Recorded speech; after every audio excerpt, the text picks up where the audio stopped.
les victimes qui vivaient en Belgique se sont rabattus sur les juridictions belges où elles ont porté régulièrement plainte. Les juges d'instruction saisis a fait commission rogatoire qui malheureusement n'avait pas abouti. Au finish, elles se sont adressées, les victimes, au comité de droits de l'ONU, comité de droits de l'homme de l'ONU contre la torture, pour estimer être rétablis dans leurs droits. Monsieur le Président, de péripétie en péripétie, l'État du Sénégal a été dans l'obligation de signer une convention avec l'Union africaine pour créer une juridiction hybride qui devait se pencher sur le cas Habré. Ce n'est pas ce que je veux que vous reteniez, Monsieur le Président. Ce que j'ai voulu que vous reteniez, c'est qu'après toute la procédure,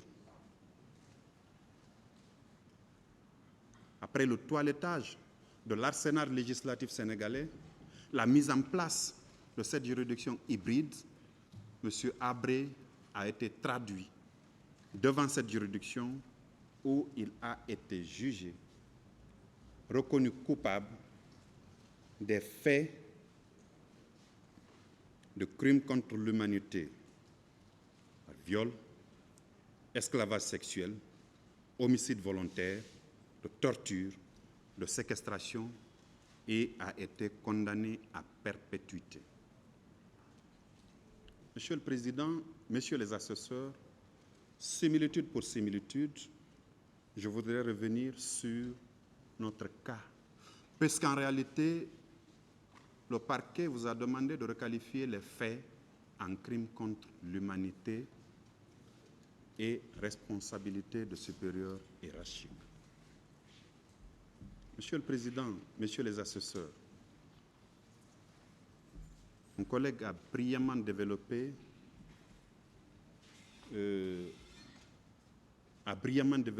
ces infractions-là et a collé le comportement de chacun des accusés ici présents aux dispositions légales qu'on a bien voulu viser. Je voudrais juste rappeler ceci, Monsieur le Président, Messieurs les assesseurs. Pour ce qui est des crimes contre l'humanité, que ce soit du fait de viol, séquestration, de torture et la responsabilité de supérieurs hiérarchiques,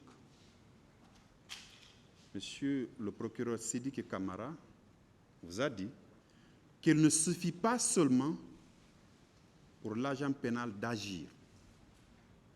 Il peut ne pas agir. Mais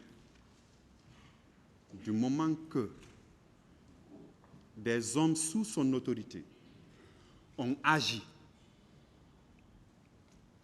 qu'il n'ait pris aucune disposition pour que ces agissements-là n'aient pas lieu, qu'il n'ait pris aucune disposition pour freiner les agissements, qu'il n'ait pris aucune disposition pour, en somme, sanctionner ceux qui ont posé des actes, naturellement, il sera retenu comme responsable des agissements des hommes qui sont sous sa responsabilité. Autant qu'ils sont, Monsieur le Président, Messieurs les assesseurs, Monsieur Moussa Dadis Camara, il vous disait, ici, à la barre de votre tribunal, qu'il était bien le commandant en chef des forces armées guinéennes, que c'est lui qui nommait à tous les emplois civils et militaires, au moment où il présidait aux destinées du pays tout entier.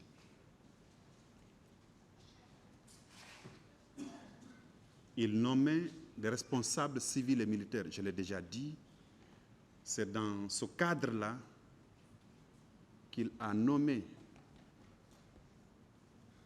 tous les hauts gradés de l'armée. Il a nommé tout le gouvernement de la République. Monsieur le Président, Messieurs les assesseurs, Monsieur Moussa Dadis Camara a été informé de la tenue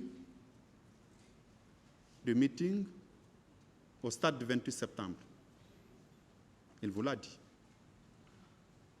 Dans le but de tenter d'empêcher la tenue du meeting, il a posé des actes. Je ne reviendrai pas dessus. Le jour du massacre, il a été informé qu'un nombre important de ses concitoyens, de nos concitoyens, ont été tués au stade.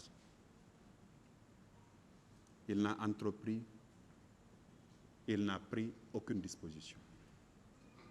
Les jours d'après, Monsieur le Président, Messieurs les assesseurs, il n'a entrepris aucune sanction du moment que lui-même, dans ses différentes déclarations, il disait qu'on lui a dit que M. Toumba Diakité, qui était son hôte de camp, je le rappelle, était au stade.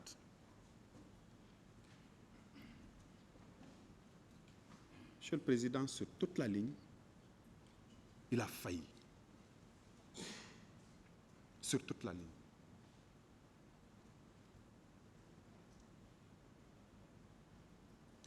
Monsieur Moussa Thiebro Camara,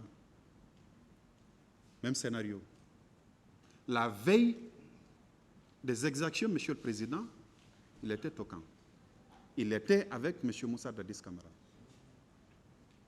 La conversation nocturne qui a eu lieu entre M. Moussa Dadis Camara et les leaders politiques, il était là. Il l'a dit, nous l'avons suivi ici. Mieux, très tôt le matin, il était au stade. Il a rappelé ici, cet officier de gendarmerie, Monsieur le Président, Messieurs les assesseurs, qu'il était au stade, qu'il a sauvé certains leaders.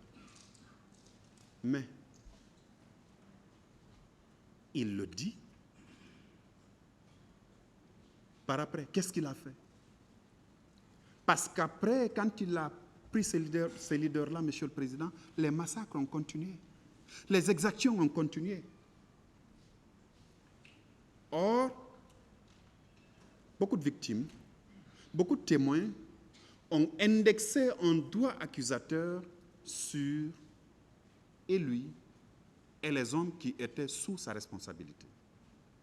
Il vous a dit, quand on a mis en place son service, il avait un effectif de 200 hommes, policiers et gendarmes, qui étaient sous sa subordination et sous son contrôle effectif, Monsieur le Président, Messieurs les assesseurs.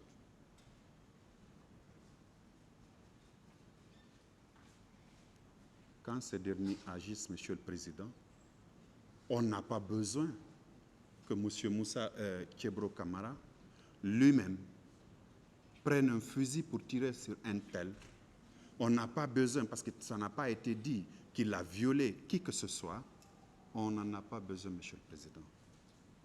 C'est un chef militaire, c'est un supérieur hiérarchique des 200 hommes qui étaient sous sa responsabilité, qui étaient sous ses ordres.